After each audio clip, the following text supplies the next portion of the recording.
വിശുദ്ധ മത്തായി എഴുതിയ സുവിശേഷം അധ്യായം 15 പരസ്പരം തിരുത്തുക. നിന്റെ സഹോദരൻ തെറ്റ് ചെയ്താൽ നീയും അവനും മാത്രമായിരിക്കുമ്പോൾ ചെന്ന് ആ തെറ്റ് അവന് ബോധ്യപ്പെടുത്തി കൊടുക്കുക. അവൻ നിന്റെ വാക്ക് കേൾക്കുന്നെങ്കിൽ നീ സഹോദരനെ നേടി.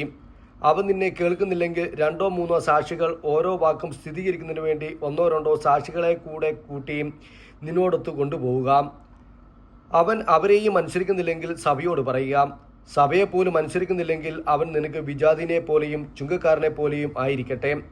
സത്യമായി ഞാൻ നിന്നോട് പറയുന്നു, നിങ്ങൾ ഭൂമിയിൽ കെട്ടുന്നതെല്ലാം സ്വർഗത്തിലും കെട്ടപ്പെട്ടിരിക്കും, നിങ്ങൾ ഭൂമിയിൽ അഴിക്കുന്നതെല്ലാം സ്വർഗത്തിലും അഴിക്കപ്പെട്ടിരിക്കും. വീണ്ടും ഞാൻ നിങ്ങളോട് പറയുന്നു, ഭൂമിയിൽ നിങ്ങൾ 2 പേർ യോജിച്ച് ചോദിക്കുന്ന ഏത് കാര്യവും എൻ്റെ സ്വർഗസ്വനായ പിതാവ് നിറവേറ്റിത്തരും. എന്തെന്നാൽ 2-3 പേർ എൻ്റെ നാമത്തിൽ ഒരുമിച്ച് കൂടുന്നിടത്ത് അവരുടെ മധ്യേ ഞാൻ ഉണ്ടായിരിക്കും. നിർദ്ദയനായ ഭൃത്യൻ്റെ ഉപമ.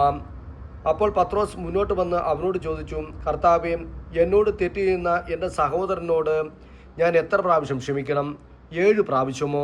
യേശു അരുൾ ചെയ്തു, 7 70 പ്രാവശ്യം എന്ന് ഞാൻ നിന്നോട് പറയുന്നു. സ്വർഗരാജ്യം തൻ്റെ സേവകന്മാരുടെ കണക്ക് തീർക്കാൻ ആഗ്രഹിച്ച ഒരു രാജാവിന് സദൃശ്യം. കണക്ക് തീർക്കാൻ ആരംഭിച്ചപ്പോൾ 10,000 താലന്ത് കടപ്പെട്ടിരുന്ന ഒരുവനെ അവർ അവൻ്റെ മുമ്പിൽ കൊണ്ടുവന്നു. അവന് അത് വീട്ടാൻ നിർവാഹമില്ലാത്തതുകൊണ്ട് അവനെയും ഭാര്യയെയും മക്കളെയും അവൻ്റെ സമസ്ത വസ്തുക്കളെയും വിറ്റ് കടം വീട്ടാൻ യജമാനൻ കൽപ്പിച്ചു. അപ്പോൾ സേവകൻ വീണ് നമസ്കരിച്ചു പറഞ്ഞു, പ്രഭു, എന്നോട് ക്ഷമിക്കണമേ, ഞാൻ എല്ലാം തന്നു വീട്ടിക്കൊള്ളാം. ആ സേവകൻ്റെ യജമാനൻ മനസ്സറിഞ്ഞ് അവനെ വിട്ടയക്കുകയും കടം ഇളച്ചു കൊടുക്കുകയും ചെയ്തു. അവൻ പുറത്തിറങ്ങിയപ്പോൾ തനിക്ക് 100 ദനാറ നൽകാനുണ്ടായിരുന്ന തൻ്റെ സഹസേവകരിൽ ഒരുവനെ കണ്ടുമുട്ടി. അവൻ്റെ കഴുത്ത് പിടിച്ച് ഞെരിച്ചുകൊണ്ട് അവൻ പറഞ്ഞു, എനിക്ക് തരാനുള്ളത് തന്നു തീർക്കുക. അപ്പോൾ ആ സഹസേവകൻ അവനോട് വീണപേക്ഷിച്ചു, എന്നോട് ക്ഷമിക്കണമേ, ഞാൻ തന്നു വീട്ടിക്കൊള്ളാം.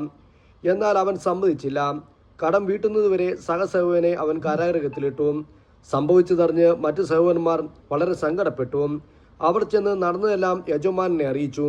യജമാനൻ അവനെ വിളിച്ചു പറഞ്ഞു, ദുഷ്ടനായ സേവക, നീ എന്നോട് കേണ അപേക്ഷിച്ചുകൊണ്ട് നിന്റെ കടമെല്ലാം ഞാൻ ഇളച്ചു തന്നു.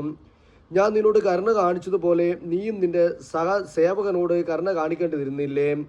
യജമാനൻ കോപിച്ച് കടം മുഴുവൻ വീട്ടുന്നതുവരെ അവനെ കാരാഗൃഹത്തിൽ ഏൽപ്പിച്ചു കൊടുത്തു. നിങ്ങൾ സഹോദരനോട് ഹൃദയപൂർവ്വം ക്ഷമിക്കുന്നില്ലെങ്കിൽ എൻ്റെ സ്വർഗസ്വനായ പിതാവ് നിങ്ങളോടും ഇതുപോലെ തന്നെ വർത്തിക്കും.